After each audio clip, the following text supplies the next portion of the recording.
यही मैं मारती है। कैसे मारती है? तुम 1-8 करोड़ के हो गए और तुम्हारे पास आजू बाजू 10-20 करोड़ के लोग आ जावें, तो वही जो मैं तुम्हें सुख दे रही थी, अब मैं डंडा लेके तुम्हें रोज तुम्हारी पिटाई करेगी। नालायक, तू कुछ भी नहीं है, तू बेकार का आदमी, तेरे से ज्यादा देख ऊंचे ऊंचे कितने लोग चले गए। तो मैं के लिए लोग चाहिए। वो एकांत में बैठा ध्यान कर रहा, इतने में गांव वालों को पता लग गया कि 10-12 बरस से एक त्यागी सन्यासी त्याग किए हुए कंदरा में बैठा है, गुफा में बैठा है। इतना बड़ा त्यागी, इसका तो आदर होना चाहिए, इसे तो बुलाना चाहिए, गांव में सत्संग होना चाहिए। आग की तरह बात फैल गई सब तरफ और लोग तेज तेज आने लगे, मेला सा लग गया, भीड़ लग गई। अब स्वामी को नीचे उतार के लाए। अभी तक स्वामी की शक्ल किसी ने देखी नहीं थी। अभी हम लोग की तो फोटो लग जाती है ना, तो दूर से पता लग जाता है हाँ यही है। और अगर फोटो ना हो तो क्या पता कौन है, बताने पे पता लगेगा यही है शिवानंद स्वामी। तो उस बेचारे की कहीं फोटो फाटू लगी नहीं थी, तो उतरे चले आए। भीड़ भाड़ में धक्का मुक्की हो रही, उनको उन्हीं के स्वागत के लिए धक्का मुक्की हो रही, लेकिन किसी को पता नहीं कि यही है जिसके लिए स्वागत की तैयारी है। वो तो स्टेज पे चढ़ेगा तभी पता लगेगा ना, तब तक तो आम आदमी की तरह चलना पड़ेगा। लेकिन दूर से जो भीड़ देखी तो मैं को मजा आ गया। मेरे लिए इतनी भीड़, मैं इतना बड़ा त्यागी सन्यासी हो गया कि भीड़ लग गई मेरे लिए। इसी खुशी में चला आ रहा था तो लोग तो धक्का मारने के लिए कि स्वामी की दर्शन हम कर लें। एक आदमी ने जोर से धक्का दिया, क्रोध आया, इतने में एक भागा हुआ आया और उसके पैर पे पैर रख के आगे निकल गया। अब तो इसके क्रोध का पारावार नहीं। नालायक आदमी उसको पकड़ लिया कॉलर से, इधर आ, तू जानता नहीं किसके पैर पे पैर रख के तू चढ़ रहा है? बेवकूफ, मैं ही हूं वो महात्यागी सन्यासी जिसके दर्शन के लिए दुनिया पागल होई जा रही है, और तुझे इतनी अकल नहीं, तू मेरे पैर पे पैर रख के चढ़ रहा है। हमारे यहां साधक लोग भी बड़ा गुस्से से तमतमा उठते हैं ना, पकड़ लेते एक दूसरे का कॉलर। तू जानता नहीं मुझे। वो छोटी मैं वाले हैं, उसकी जरा मैं बड़ी थी, उसने ज्यादा जोर से शोर मचा दिया। लेकिन जिसकी जितनी मैं होगी उतना ज्यादा बजेगा, वो उतना ज्यादा शोर मचाएगा ही मचाएगा। तो भीड़ इकट्ठी हो गई, लेकिन उसके तप का प्रभाव था। अचानक जैसे नींद से जगा, नींद से जगने के बाद एकदम शांत हो गया, जैसे किसी ने चेता दिया कि तू क्या कर रहा है पागल, तूने इतना तप किया और तू क्या कर क्या रहा है? एक आदमी जो अनजान है, जिसने कोई किसी भावना से तेरे पैर पे पैर नहीं रखा, उसकी तो कोई भावना थी नहीं बेचारे की, वो अपनी धुन में चला जा रहा है और तू जाके उसको ठीक करने के लिए भागा जा रहा है, दौड़ा जा रहा है, उसको 4 गाली देने के लिए। क्या जरूरत तुझे कर्म एक इकट्ठा कर दे कि वहीं शांत होगा। और वहीं से वापस मुड़ गया। तो जो ऑर्गेनाइजर थे वो बोले, स्वामी जी स्टेज पे नहीं जाइएगा। बोला नहीं, अब ऊपर नहीं चढ़ूंगा, अभी तपस्या अधूरी है मेरी, अभी मेरा तप अधूरा है, अभी मैं पूर्णता को प्राप्त नहीं हुआ, और जब तक पूर्णता को प्राप्त नहीं हुआ मुझे अधिकार नहीं ऊपर स्टेज पे चढ़ने का। वापिस जा रहा हूं। बोले किधर? हिमालय में वापिस जा रहे? बोले नहीं, अब संसार में वापिस जा रहा हूं। हिमालय में एकांत में तप करने से छलावा हो जाता है, भूल हो जाती कि मेरा अहंकार मिट गया, क्योंकि वहां अहंकार दिखाने वाला कोई था नहीं। अब संसार में जा रहा हूं, सबके बीच में रह के तप करूंगा, तो प्रतिदिन मेरा टेस्ट भी होता रहेगा कि मैं कितना निर्मल मेरा मन हुआ कि नहीं हुआ। निर्मल मन, यही तो हमारा बाबा बोलता है ना, शुद्ध भावना निर्मल मन। तेरा मन निर्मल हो जावे, जो भी देखे, जैसे अपना छोटा बच्चा घर में शरारत करे तो कितना प्यार उमड़ता है उसको देख के, क्रोध नहीं आता। और बाहर किसी को शरारत करते देखो तो क्रोध आ जाए, ये अच्छी बात नहीं। वैसा ही प्यार उमड़ जाना चाहिए। हल्का सा गुस्सा दिखा दो, हल्की सी डांट लगा दो, लेकिन अंदर का जो भाव हो वो पूरा प्रेम से भरा हुआ होना चाहिए। तू तो उस अनंत प्रेम का बना है, undiluted Prem, totally pure love, the purest of the pure love, उसके बने हो तुम। तो उस प्रेम के जो बने हो वही प्रेम झलकना चाहिए हर और तुम्हारे अंदर से। उसमें ये दोष आने से वो अमृत जो प्रेम छलकाता है उसमें दोष आ जाता है। इसलिए इस प्रेम को जितना बढ़ाओ, जिस किसी को देखो प्रेम भाव, डांटना भी है तो प्रेम भाव से डांटो, मुट्ठी भींच के दांत भींच के कभी नहीं डांटो। हंसते हंसते जो तुम डांटोगे ना, हंसते हंसते प्यार करते करते किसी से बात करोगे ना, तो जिंदगी भर के लिए वो तुम्हारा हो जाएगा। और अगर डांट के तुम चाहो कि मैं इसको बदल दूं तो तुम उसको बदल नहीं सकते। बदलने का कितना भी प्रयास करो नहीं बदल सकते। खींचातानी करने में कोई बदलता नहीं बल्कि और प्रतिरोध करता है। छोटे होते हमने एक कहानी पढ़ी थी कि एक बार हवा में और सूर्य में लड़ाई छिड़ गई। हवा ने कहा मेरे से ज्यादा शक्तिशाली कोई है ही नहीं, और सूर्य ने कहा तू बहुत चंचल है और मैं बहुत शांत हूं। जो शांत होता है उसमें शक्ति ज्यादा होती है, जो ज्यादा चंचल होता है आभास तो देता है कि मुझ में शक्ति है लेकिन शक्ति होती नहीं। तो बोला ठीक है अभी प्रैक्टिकल कर लेते हैं। तो एक आदमी नीचे से जाता हुआ कोट पहने हुए जा रहा था। बोले बाबा की कृपा हो गई फिर से है। तो वो जा रहा था तो उसने कहा कि ऐसा करो, तुम या मैं, कौन इसका कोट उतार देवे वो माना जाएगा सबसे ज्यादा शक्तिशाली। हवा ने कहा मुझे चांस दे, तेरे बस की बात नहीं है, तू तो बिल्कुल शांत है, मैं इतना जोर से बहूंगी कि इसका कोट उड़ जाएगा। तो हवा तेज बहने लगी, हवा कोट में घुस गई, फड़फड़ाने लगा। उसने कोट को कस के उसके बटन बंद कर लिए। हवा और तेज से चलने लगी तो उसने कोट को और कस के पकड़ लिया। हवा और तेज से चलने लगी तो जो साफा था उसने कमर पे कस के बांध लिया कि कहीं मेरा कोट ना उड़ जाए। जितनी तेज हवा चलती थी उतना तेज ताकत के साथ वो प्रतिरोध करता था। जितना तुम गुस्साते हो उतना दूसरा आदमी प्रतिरोध करता है। जितना तुम खींचने की कोशिश करते हो दूसरा आदमी, ये मूल प्रकृति है, वो उतना ही उसको अपने आप को ये प्रूफ करने की कोशिश करता, नहीं मैं ही ठीक हूं तुम गलत हो। खींचातानी चालू हुई, होती गई। आदमी को उठा उठा हवा ने पटक पटक नीचे फेंका लेकिन कोट ना उतार पाई। हार गई आखिर में और सूर्य से बोली चलो तुम कोशिश करो। सूर्य देवता ने कहा चलो अभी लो। मैं बड़ी शांति से चमकने लगा। आदमी चल रहा था, थोड़ा थोड़ा पसीना आना शुरू हुआ तो साफा उतार दिया। सूर्य देवता और शांति से निश्चल भाव से, निश्चल मन, बाबा यही बोलता है ना, चंचल मन नहीं होना चाहिए।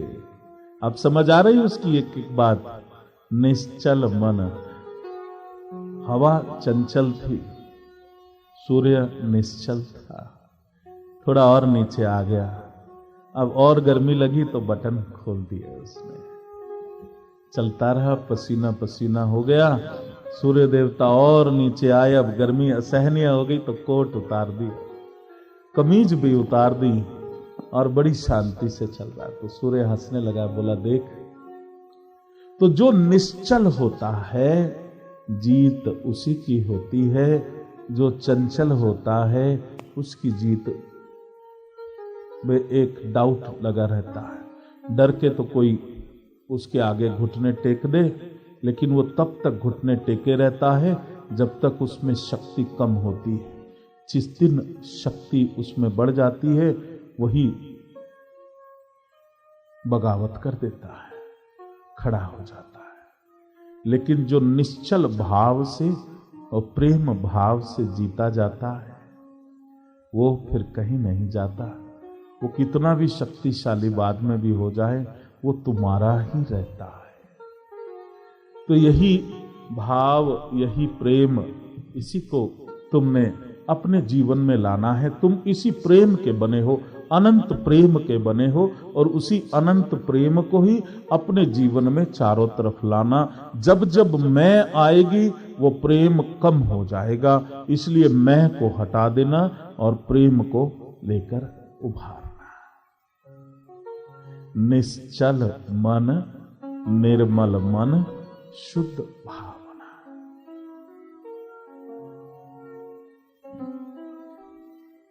हम परमात्मा के पास जाते हैं तो कुछ कुछ मांगते हैं, बोलते ये दे दो।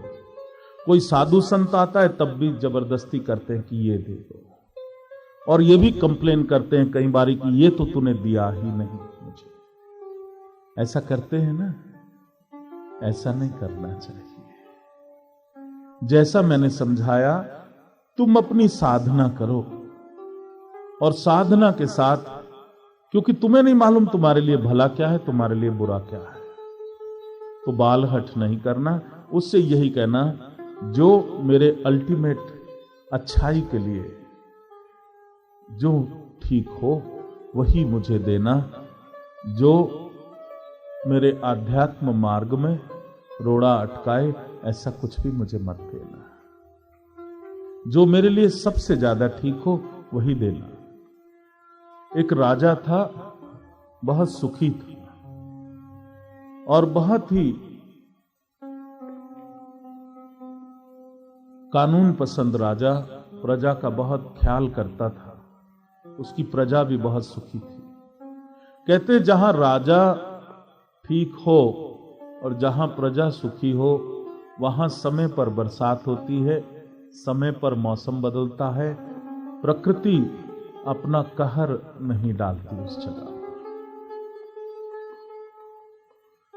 तो बड़ा सुखी था। उसके राज्य में भी सभी लोग बहुत ही अधिक सुखी थे। लेकिन उसके लिए एक कष्ट था उस राजा के पास। वो कष्ट ये था कि उसके बेटियां ही बेटियां थी, लेकिन बेटा कोई नहीं। भारतवर्ष में ये एक सबसे बड़ी परेशानी का कारण है कि पहली बेटी हो जाए तो फिर आदमी ट्राई करता है दूसरा बेटा हो जाए, फिर दूसरी बेटी हो जाए तो जैसी नर्स खबर देती है बेटी हुई तो खुश होने के बदले हाय लॉस हो गया। मालूम नहीं बेटे का कौन सा गेन प्राप्त करना चाहते हैं। और तीसरी बेटी हो जाए तो मातम मना लेते हैं, गाली देते बहू को कि बेटा नहीं बेटी ही दे जा रही है। मालूम नहीं क्या सुख मिलेगा उनको बेटे में, जबकि बेटियां ज्यादा प्यार करती है, बेटे बेईमान हो जाते हैं। तो राजा के कोई बेटा नहीं, उसको यही दुख था कि मेरा उत्तराधिकारी कौन होगा, मेरे बाद मेरे राजपाट को कौन चलाएगा। यही हमारी सबसे बड़ी मुसीबत है कि जीते जी तो हम इस पृथ्वी का उपभोग करना ही चाहते हैं, लेकिन मरने के बाद भी हम चाहते हैं कि हम इस पृथ्वी के ऊपर जो भी हमने कमाया उसका उपभोग भी हमारे वंश के द्वारा हम करें। इसीलिए हम मोक्ष को प्राप्त नहीं हो पाते, हम पितृलोक में चले जाते हैं। जो मनुष्य ये कहता है कि मैंने सब कुछ बना दिया है और अब मेरा वंश चलाने वाला कोई होना चाहिए, जो मैंने फैक्ट्री, जो मैंने ये कमाई करी है, जो मैंने बंगले, खेत खलिहान बनाए हैं, अब इसका उपभोग करने के लिए मेरा वाली वारिस होना चाहिए। ऐसा मनुष्य मरने के बाद कितने भी पुण्य कार्य किए हों, वो शिवलोक मोक्ष की ओर, इनफाइनाइट डायमेंशंस की ओर नहीं जाता, वो पितृलोक में ही अटक जाता है, क्योंकि उसकी दृष्टि उसकी उस जायदाद और उसके वंश की ओर लगी रहती है। अगर तुम्हारे मन में ऐसी कोई इच्छा है तो वहां ध्यान नहीं देना, क्योंकि ये शरीर तुम्हारा इन वस्तुओं का उपभोग कर रहा है। जब तुम इस शरीर से बाहर निकलोगे तो तुम्हारे लिए इसका कोई मायना ना होगा। लेकिन ये बात अगर मन में लेकर कोई आदमी शरीर छोड़ता है तो वो इसी पृथ्वी लोक में, इसी मृत्यु लोक में प्रेत या पितृ बन के यहीं अटक जाता है। तो राजा बड़ा दुखी था कि मेरा वंशज कोई नहीं है, कौन चलाएगा मेरा राजपाट, मेरे जाने के बाद मेरा बेटा होना चाहिए। तो एक सिद्ध उनके राज्य में आए, राजा ने उनको महल में रखा, बड़ा सेवा करी उसकी रानियों ने, राजा ने। और सिद्ध जब जाने लगा तो राजा आंखों में आंसू भर के उसके सामने घुटने टेक के खड़ा हो गया। बोला, आज आपसे कुछ मांग के रहूंगा और मुझे देना होगा, बगैर दिए जाइएगा नहीं। बोले, क्या चाहता है तूने, मेरी बड़ी सेवा करी, बोल क्या चाहता है। तो राजा बोला, मेरे पास सब कुछ तो है, एक बेटा नहीं, मुझे बेटा दे देना, पुत्र दे देना जो मेरा राजपाट संभाले मेरे जाने के बाद। सिद्ध ने आंख बंद करी और उसके चित्त में प्रवेश करके देखा कि इसके संचित कर्मों में ऐसा कोई कर्म है जिसके कारण इसके घर में पुत्र पैदा हो। खूब टटोला, लेकिन ऐसा कोई भी प्रारब्ध उसको नहीं दिखाई दिया जहां पे ये पुत्र इसको प्राप्त हो सके। एक तो ऐसा होता है कि प्रारब्ध है, लेकिन बुरे कर्मों के कारण वो रुकावटें, वो बुरे कर्म, वो संचित कर्म रुकावट लिए उस प्रारब्ध को आगे नहीं आने दे रहे। ऐसे में तो कोई भी सिद्ध उनको हटा सकता है, उस कंकड़ पत्थर को, उस रुकावट को एक क्षण में उसको हटा सकता है। लेकिन जहां कोई बीज है ही नहीं, पुत्र का कर्म बीज ही नहीं, वहां पुत्र कहां से हो। तो राजा को समझाया कि देखो राजा, तू एक चक्रवर्ती राजा है, प्रजा का बहुत ख्याल करता है, तेरी प्रजा भी बड़ी संतुष्ट है, तू भी सुख में है, क्यों जिद करता है, ऐसा मत कर। प्रजा को ही अपनी संतान मान, उसी को पुत्र मान, और राजा का यही धर्म होता है कि प्रजा ही मेरी संतान है। बोला, महाराज लेकिन मेरे जाने के बाद क्या होगा। बोला, कितने आए और कितने गए, तेरे आने से पहले ये राज जने किसके पास था, ये पृथ्वी का टुकड़ा किसके पास था, और अब जब तू जाने वाला है, जब तू चला जाएगा तब वो किसके पास जाए, तुझे क्यों चिंता करनी उसकी, क्योंकि उस समय तुझे उसकी आवश्यकता ही नहीं है। लेकिन राजा ने कहा, फिर भी वंश वंशी ही होता है, लोग मेरे नाम को जाने। बोले, जब तुम मर गए तो तुम्हारे नाम को कोई जाने या तुम्हारे नाम को ना जाने, क्या फर्क पड़ता है। राजा ने जिद पकड़े रखी तो बोला, ठीक। आंख बंद किया और उसी के संचित कर्मों से उसने, क्योंकि कहीं ना कहीं से तो आना ही है, अगर अकाउंट नहीं है तो दूसरे खाते से उसको उस खाते में ट्रांसफर करना है। उसके खाते में लिखा था सुख, तो उसके सुख के खाते से कुछ उठाया, कुछ ऐश्वर्य के खाते से उठाया, लेकिन वो पूर्ण रूप से शुद्ध नहीं था, कुछ अशुद्ध था, कुछ शुद्ध था। और उसको संचित करके उसने कहा कि राजा चल, तुझे आशीर्वाद देता हूं, तेरा बेटा होगा, और तेरा यही बेटा तेरे सुख और दुख दोनों का कारण बनेगा। राजा अपनी खुशी में इतना खुश था कि उसने इस चीज को सुना ही नहीं कि मेरे सुख और दुख का कारण मेरा बेटा बनेगा। प्रसन्न हो गया, सिद्ध चला गया।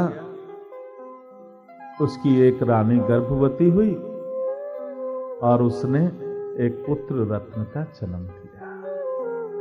राजा की खुशी का ठिकाना ही नहीं, ऐसा सुख उसने कभी प्राप्ति नहीं किया था जितना सुख अपने पुत्र को देख के उसको मिलना शुरू हो गया। अब सारा दिन और सारी रात वो उस पुत्र और उस रानी के साथ राजा का समय बीतने लगा। जब जब अपने बेटे को देखे प्रसन्नता की सीमा ही ना रहे। ऐसा सुख जिसकी कितने समय से उसको लालसा थी, अब उसको सब मिलना शुरू हो गया। लेकिन जैसे जैसे बालक बड़ा हुआ, राजा का और रानियों से लगाव कम होना शुरू हो गया, क्योंकि अब उसका जो प्रेम था वो सबसे सिमटकर उस पुत्र में लग गया, और उस पुत्र में प्रेम था, और वो उसकी रानी उस पुत्र की माता थी, तो स्वाभाविक है कि प्रेम उसकी माता के साथ भी बढ़ने लगा। इसको देख के बाकी रानियों को ईर्ष्या होनी शुरू हो गई और सोचने लगी कि बड़ी खतरे की बात है, ये तो अभी बालक 10-11 बरस का ही हुआ है, और बड़ा हो जाएगा, युवराज घोषित होगा, उसके बाद तो हम बिल्कुल दासियां बनी रह जाएंगी, और ये तो पटरानी बन गई। आदमी खुद कितना सुखी है इससे वो सुखी नहीं होता, दूसरा कितना सुखी है उसको देख के वो बहुत दुखी होता है। वो खुद कितना सुखी है उससे उसको सुख नहीं मिलता, लेकिन दूसरा उससे कितना ज्यादा सुखी हो गया उससे उसको ज्यादा दुख होता है। ये सारा कर्मों का खेल है, और ये ना हो तो संचित कर्म करोगे कहां से? संचित कर्म होगा तभी तो प्रारब्ध भोग होगा, और जब प्रारब्ध भोग होगा, दुख होगा, फिर से क्रियामन, फिर से वही सब चित्र अंकित होंगे, वही संस्कार बनेंगे, और उन्हीं संस्कारों से फिर से कर्म संचित होगा, फिर प्रारब्ध भोग होगा, और एक संस्कार से एक संस्कार जो पैदा होता है उससे कई 100 कर्म संचित होते हैं। उन कई 100 कर्मों से कई 100 प्रारब्ध भोग बनते हैं, और उन कई 100 प्रारब्ध भोगों से कई लाख क्रियामन संस्कार पैदा होते हैं, और उन कई लाख संस्कारों से कई करोड़ संचित कर्म पैदा होते हैं, और उन कई करोड़ संचित कर्मों से कई करोड़ प्रारब्ध भोग, जो एक एक दुख भोग रहे हो, कई करोड़ प्रारब्ध भोग पैदा होते हैं, और उन प्रारब्ध भोगों को भोगते हुए फिर से मनुष्य कई अरबों खरबों संस्कारों को पैदा करता है, और वो क्रियामन अनंत संचित कर्मों को पैदा करता है। और यही चला आया है लाखों लाख जन्मों से। कितने जन्म तुमने लिए, कितनी महाप्रलय तुमने देखी, कितनी 84 लाख योनियों में भटके, फिर से मनुष्य योनि मिली, और फिर से वही संस्कार क्रियामन, वो मैं, यही सब पैदा करती। मैं की उत्पत्ति होते ही चेत जाना, मैं की उत्पत्ति हुई तो संस्कार पैदा होगा। इस मैं को मिटा देना, मैं को मत जीवित रहने देना अपने आजू बाजू। तो रानियों को राजमहल में रह रही थी, सारे सुख ऐश्वर्य वैभव था, वो दिखना बंद हो गया, और देख रानी जो पटरानी बनी जा रही थी, उसका सुख और उसका जो पुत्र हो गया था, उस सुख में उनको भयंकर दुख अपने दिखने शुरू हो गए। और एक दिन उन्होंने षड्यंत्र रचा और उस बालक को जहर दे दिया। जहर दिया, वो बालक मर गया। राजा का सुख, सारा संसार जिस पे टिका था, वो उसके सामने मृत अवस्था में। राजा के दुख का पारावार नहीं। ये मेरी संतान, मेरा पुत्र, जो मेरे बाद मेरा वंश चलाने वाला था, आज पता नहीं कहां चला गया। रो रो के उसका बुरा हाल, उसी दुख और डिप्रेशन में वो खो गया। जहां राजा बगैर पुत्र के बहुत खुश और प्रसन्न था, वहीं आज पुत्र को प्राप्त करने के बाद घोर दुख, क्योंकि वो संचित कर्म जो उसके सुख के थे, उससे पुत्र की उत्पत्ति हुई थी।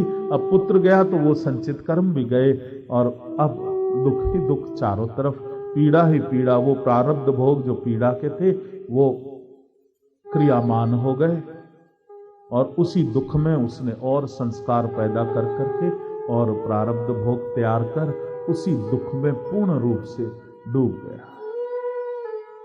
कुछ समय पश्चात वही सिद्ध वापिस आया।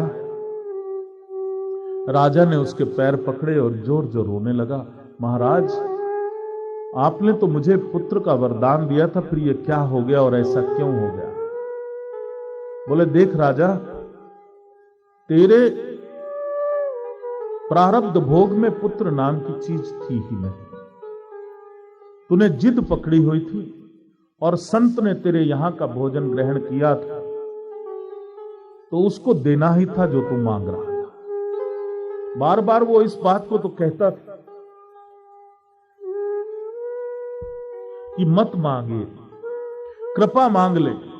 संत जब आए तो उससे यही कहो, ब्लेसिंग देता जा। एक एक ब्लेसिंग में तेरे कितने संचित कर्म जलते हैं। वो मांगने के बदले तू पुत्र की रट तूने लगाई हुई थी, तो मैंने तेरे संचित कर्मों को जब उठाया तो उसमें कुछ दोषित कर्म भी थे, दूषित कर्म भी थे, कुछ शुद्ध कर्म भी थे। सारे 100% शुद्ध तो थे ही नहीं। उस दोष में सुख और दुख दोनों सम्मिलित थे। और उससे जब मैंने तुझे पुत्र का वरदान दिया तो तुझे पहले ही आगाह कर दिया था कि पुत्र तो मिल रहा है, लेकिन तेरे सुख और दुख दोनों का यही कारण बनने वाला है। और वही हुआ। बोला, हे भगवान, आपके आने से पहले, ये वरदान लेने से पहले मैं बड़ा सुखी था, अब मैं भयंकर दुख में पड़ गया हूं, मुझे ज्ञान दे और मेरे मन को शांति दे। तो उस सिद्ध ने कहा कि देख राजा, सबसे पहले तो इस पृथ्वी पर आया क्यों है, उसको जानने का प्रयास कर। तुझे बार बार शिव क्यों भेजता है इस पृथ्वी पर? इसलिए नहीं भेजता कि तू लड़ाई भिड़ाई कर दे, आसपास तेरे जितने लोग हैं उनकी आत्मा को दुखा दे। इसलिए नहीं भेजता कि तू अपने आप को ये प्रूफ कर दे, शो कर दे कि मैं ज्यादा सुपीरियर हूं, ज्यादा तुमसे बड़ा हूं। यहां तो हर कोई नाटा ही है, कितना भी ऊंचा हो जाए तो भी नाटा ही है, छिन्न, एकदम छोटा, क्षण भंगुर, जिसमें कुछ है ही नहीं। तू उस अनंत से आया है और उस अनंत में अनंत होकर मिलना है तुझे, इसलिए तुझे बार बार भेजा जाता है कि तू अनंत होके अपने आप को इतना तुच्छ, छोटा बड़ा ये सब करने का क्यों प्रयास कर रहा है? इस छोटे बड़े को तू कब छोड़ेगा? इसको छोड़ और उस अनंत में जाके मिल। जो तूने कर्म संचित किए हैं और कर्म क्यों संचित करता जा रहा है, उन सभी कर्मों को तुझे फेंकना है और उन सब संचित कर्मों को तुझे जलाना है, उनसे मुक्ति पानी है। और जब तू उनसे मुक्ति पाएगा तो तेरे दुखों का भी अंत धीरे धीरे होना शुरू हो जाएगा। लेकिन तूने उस चीज को नहीं समझा, और मैं जो तेरे पास आया था, असली चीज तूने कभी नहीं मुझसे मांगी। और हमेशा एक लिस्ट लेकर जाते थे, क्योंकि जब पता लग जाए कि ये संत सक्षम है कुछ देने का, तो मांग लेके लोग जाते थे। और अधिकतर लोगों ने वही झुंझुने मांगे। किसी ने नौकरी मांगी, किसी ने पैसा मांगा, किसी ने लक्ष्मी मांगी, किसी ने पुत्र मांगा, किसी की शादी नहीं हो रही, किसी ने बीवी मांगी, किसी की बेटी की शादी नहीं हो रही, उसके लिए पति मांगा, लेकिन जो असली था वो बाबा से किसी ने नहीं मांगा। इसीलिए बाबा झल्ला उठते थे।